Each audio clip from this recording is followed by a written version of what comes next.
Santo. En este momento vamos a alabar unas cuantas alabanzas, que la alabanza sea para la gloria, para la honra de Dios, porque la palabra dice que Dios habita en medio de las alabanzas. La palabra nos dice, alabe todo lo que respire a Jehová. Y en esta oportunidad, esta alabanza que dice, Dios miyay, taitayay, firsayay, tacampayay, teyay, apaycoy, dice hermanos, hermanos, michuabra alabay, que son hermanos. Dios miyay, taitayay, tacampayay, teyay, apaycoy, Dios miyay, taitayay, camino y tacachica.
Hermanos míos, nunca desmayes, busca primero el reino de Dios.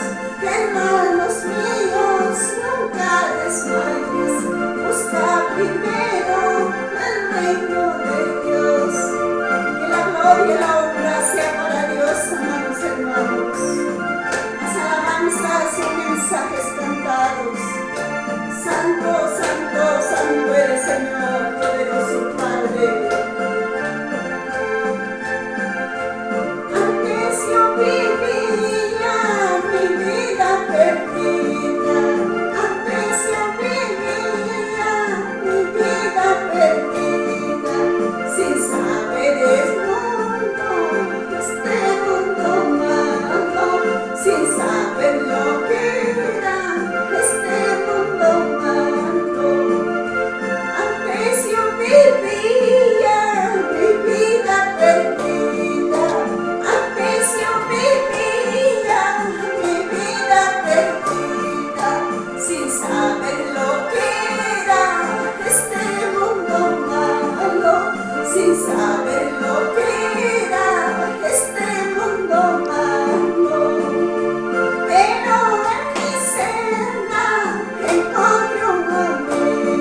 Es Dios, amados hermanos, que nos llama